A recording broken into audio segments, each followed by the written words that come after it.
মাছ তো অনেক খেয়েছেন। আজকে চলুন একটু ভিন্নভাবে দারুণ মজাদার একটি মাছের রেসিপি শেয়ার করা যাক। আর আমি কথা দিচ্ছি এইভাবে মাছ রান্না করলে সবাই কিন্তু আঙুল চেটে-পুটে খাবে। আর যারা মাছ খেতে একদমই পছন্দ করে না তারাও কিন্তু এটা বানানোর জন্য বারবার আপনাকে রিকোয়েস্ট করবে। এতটাই বেশি মজাদার হয় এই রেসিপিটি। আপনারা কিন্তু যেকোনো বড় মাছ দিয়ে এই রান্নাটা করতে পারবেন। পোলাও কিংবা প্লেন রাইসের সঙ্গে কিন্তু খেতে দারুণ মজার হয়। আশা করছি রেসিপিটি অনেক বেশি ভালো লাগবে। এই রান্নাটা করার জন্য প্রথমে আমরা মাছগুলোকে ভেজে নিব, তাই তেলটাকে ভালোভাবে গরম করে আমি এর মধ্যে রুই মাছের পিসগুলোকে দিয়ে দিব। আমি এই মাছগুলোকে লবণ আর হলুদ দিয়ে ভালো করে মেখে নিয়েছিলাম। আমি এখানে ৭ পিস মাছ নিয়েছি। আপনারা আপনাদের প্রয়োজন অনুযায়ী বাড়িয়ে বা কমিয়ে নিতে পারবেন। তো মাছগুলোকে আমি খুব ভালোভাবে ভেজে নিব। আর এখানে একটা টিপস দিয়ে রাখি, অবশ্যই এই মাছগুলোকে একটু মোটা করে কাটতে হবে। যদি পাতলা করে কাটেন তাহলে কিন্তু মাছগুলো উল্টানোর সময় ভেঙে যেতে পারে। আমার এই মাছগুলো কিন্তু কিছুটা পাতলা করে কাটা হয়েছিল। আপনারা চেষ্টা করবেন একটু মোটা করে কাটার জন্য, তাহলে কিন্তু আর মাছগুলো ভেঙে যাওয়ার কোনোই ভয় থাকে না। তো এখন আমি মাছগুলোকে প্রথমে ভালো করে ২ পাশ উল্টে পাল্টে ভেজে নিব। মাছগুলোকে ২ পাশ ভালো করে ভেজে নেওয়ার পর এখন আমি উঠিয়ে নিব। এরপর ওই একই তেলের মধ্যে আমি দিয়ে দিব 1/2 কাপ পরিমাণ পেঁয়াজ কুচি। এরপর পেঁয়াজগুলোকে ভেজে নিতে হবে। আর চেষ্টা করবেন এখানে অবশ্যই 1/2 কাপ পরিমাণ পেঁয়াজ ব্যবহার করতে, কারণ এই রান্নায় কিন্তু পেঁয়াজটা একটু বেশিই প্রয়োজন হয়। তো এখন আমি পেঁয়াজগুলোকে হালকা করে ভেজে নিচ্ছি।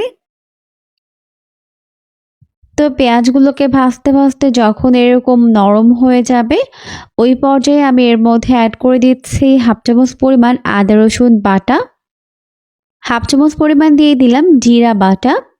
আপনারা এখানে গুঁড়াও ব্যবহার করতে পারবেন। এরপর মশলাগুলোকে প্রথমে ভালো করে কষিয়ে নিতে হবে, এতে করে আদা রসুনের কাঁচা গন্ধটা চলে যাবে।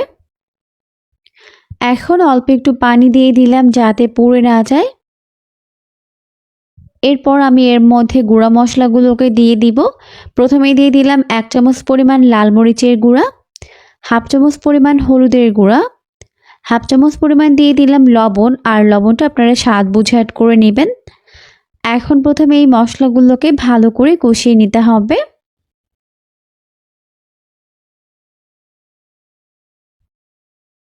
তো মশলাগুলোকে ভালো করে কষিয়ে নেওয়ার পর এই পর্যায়ে আমি এর মধ্যে অ্যাড করে দিচ্ছি 1/2 চামচ পরিমাণ গরম মশলার গুঁড়া। আর গরম মশলার গুঁড়োটিকে কিন্তু এই পর্যায়ে অ্যাড করতে হবে, তাহলে ফ্লেভারটা অনেক বেশি স্ট্রং হয়। এরপর এটাকেও মশলার সঙ্গে ভালো করে মিশিয়ে নিলাম। মিশিয়ে দেওয়ার পর এরপর এর মধ্যে দিয়ে দিলাম প্রায় 1/4 কাপ অর্থাৎ 4 টেবিল চামচ পরিমাণ টমেটো সস। আপনারা এখানে ফ্রেশ টমেটো পিউরিটাও ব্যবহার করতে পারবেন। এরপর সব কিছুকে ভালো করে কষিয়ে নিলাম। আর কষানোর এই পর্যায়ে আমি এর মধ্যে 4 থেকে 5টি কাঁচামরিচ এইভাবে ফালি করে দিয়ে দিলাম। এতে করে কিন্তু ফ্লেভারটা অনেক বেশি ভালো হয়। তো মশলাগুলোকে ভালো করে একটু সময় নিয়ে কষিয়ে নেওয়ার পর যখন দেখবেন এরকম তেলটা উপরে ভেসে উঠেছে, তখন আমি এর উপর থেকে এইভাবে আগে থেকে ভেজে নেওয়া মাছগুলোকে দিয়ে দিব।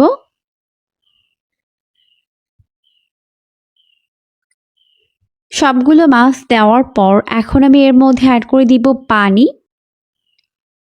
আমি এখানে প্রায় 1/2 কাপ পরিমাণ পানি অ্যাড করে দিলাম। এরপর এই পানির মধ্যে মাছগুলোকে এভাবে উল্টে পাল্টে একটু মিশিয়ে দিচ্ছে। তো খুবই আলতোভাবে এই কাজটি করতে হবে যাতে করে মাছগুলো ভেঙে না যায়, তাই সাবধানে এটাকে উল্টাতে হবে। এখন চুলার আঁচটিকে মিডিয়াম আর লোয়ের মাঝামাঝি রেখে ঢাকা দিয়ে আমি এটাকে 5 মিনিটের মতো রান্না করে নিব।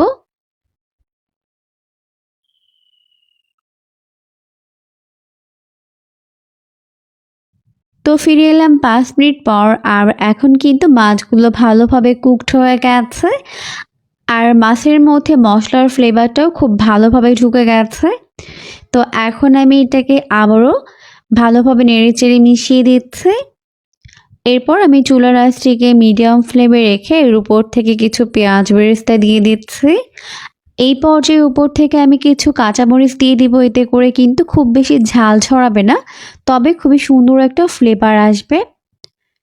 তো এরই মাঝে কিন্তু আমাদের দারুণ মজার রেসিপিটি একদম রেডি হয়ে গেছে। দেখতেই পাচ্ছেন মাশাআল্লাহ লুকটা কত বেশি লোভনীয় হয়েছে। পোলাও কিংবা সাদা ভাতের সঙ্গে সার্ভ করতে পারবেন, খেতে কিন্তু দারুণ মজার হয়। এখন আমি এগুলোকে একটি প্লেটের মধ্যে সার্ভ করে নিয়েছি। দেখুন লুকটা কত বেশি ইয়াম্মি হয়েছে, দেখে কিন্তু খেয়ে নিতে মন চাইবে, এতটাই বেশি লোভনীয় হয়েছে। অবশ্যই রেসিপিটিকে ফলো করে আপনারা বাসায় ট্রাই করবেন, দেখবেন পরিবারের ছোট বড় সবাই এটাকে অনেক বেশি পছন্দ করবে।